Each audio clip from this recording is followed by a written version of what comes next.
ডিভোর্সের পরে আমরা কি ভালো বন্ধু হয়ে থাকতে পারি? স্বামীর মুখে এই কথাটা শুনে ওর গালে কষিয়ে দুটো থাপ্পড় মারি। ভীষণ রাগ হয়ে যাই। তড়িঘড়ি করে কাজী অফিস থেকে বের হয়ে সোজা বাপের বাড়িতে চলে আসি। বাপের বাড়িতে এসে ১৫ থেকে ২০ দিন কেটে গেল। হঠাৎ খবর পাই আমার স্বামী এই পৃথিবী ছেড়ে চলে গেছে। এই খবরটা পাওয়ার সাথে সাথে আমার সম্পূর্ণ পৃথিবীটা অন্ধকার হয়ে গেল। আমাদের ডিভোর্স হয়ে গেছে। কিন্তু ও এই পৃথিবীতে নেই, এটা আমি মানতেই পারছি না।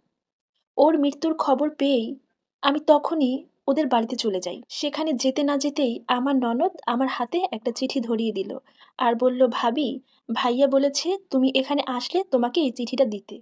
তুমি এইটা ধরো।" চিঠিটা আমি নিয়ে যখন পড়তে শুরু করি আমার চোখ বেয়ে পানি পড়ছিল। চিঠিতে লেখা ছিল, "প্রিয়তমা, আমি তোমার সাথে সারা জীবন থাকতে চেয়েছিলাম। কিন্তু আমার সেই ইচ্ছাটা পূরণ করতে দেয়নি আমার কিছু কাছের মানুষ। হ্যাঁ, আমার সৎ মা। সে শুধুমাত্র সম্পত্তি এবং টাকা পয়সার জন্য আমাকে ব্ল্যাক ম্যাজিক করেছে, যেটা তুমি জানো না। কিন্তু আমি সেটা টের পাই অনেক দিন পরে।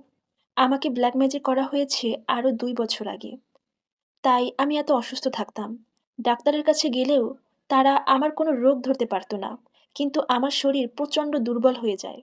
আরও যে সমস্যাগুলো হয়েছে সেটা তো তুমি দেখতেই পেয়েছো। যখন আমি জানতে পারলাম আমাকে ব্ল্যাক ম্যাজিক করা হয়েছে, আর সেটা করেছে আমার নিজের সৎ মা, তখন আমি খুব কষ্ট পেয়েছিলাম এবং আমি বড় বড় আলেমদের কাছেও গিয়েছিলাম। কিন্তু তারা আমাকে জানিয়েছে এখন শেষ পর্যায়ে, মানে এটা করছে অনেক দিন হয়ে গেছে। আমি আর বেশি দিন বাঁচব না। আমার শরীরের যন্ত্রাংশ কোনোটাই আর ঠিক নেই। সব নষ্ট হয়ে গেছে। শুধুমাত্র সম্পত্তির জন্য আমি যাকে মা বলে ডেকেছি, নিজের মায়ের মতো দেখেছি, সেই মানুষটা আমাকে মারতে চেয়েছে। এটা জানার পরে আমি একেবারেই ভেঙে পড়ি। কাজী অফিসে আমাদের যেদিন ডিভোর্স হইছে, হয়তো তুমি খেয়াল করনি। তুমি যেই পেপারে সই করেছ, ওটা ডিভোর্স পেপার ছিল না। সেটা ছিল আমার সম্পত্তির দলিল। আমার যত ব্যাংক ব্যালেন্স ছিল আমি সব তোমার নামে করে দিয়েছি।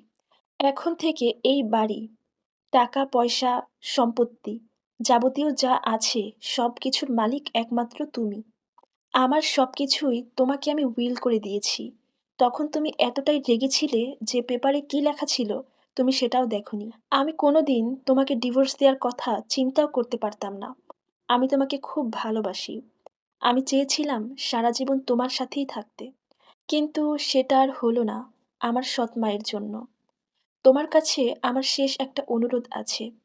আমি এই পৃথিবী থেকে চলে যাওয়ার পরে তুমি সবার প্রথমে এই বাড়ি থেকে ওই মহিলাকে বের করে দিবে। কারণ আমি চাই না আমার সাথে যেটা হইছে সেটা তোমার সাথেও হোক। কারণ এই মহিলা খুবই ভয়ানক। যে কোনো সময় তোমার সাথে যে কিছু অন্যায় করতে পারে। আর একটা কথা, আমার যে ছোট বোনটা আছে, ও আমার সৎ বোন হলেও ও কিন্তু মায়ের মতো হয়নি। ও আমাকে খুব ভালোবাসতো। তুমি ওকে একটা ভালো ছেলে দেখে বিয়ে দিয়ে দিবে। হ্যাঁ, তুমি আমার এই শেষ আবদারটুকু রেখো। চিঠিতে এটাই লেখা ছিল। এই চিঠিটা পড়ে আমার পৃথিবীটা খুবই ঘোলাটে লাগছিল। মানুষটা আমাকে এতটা ভালোবাসতো, অথচ আমি বুঝতেই পারিনি। এখন শুধু আফসোস হয়, মানুষটাকে যদি একটা বারের জন্য ফিরে পেতাম, ওর ২ টা পা ধরে আমি ক্ষমা চাইতাম। তার সাথে যে অন্যায়টা করেছিলাম সেটার জন্য।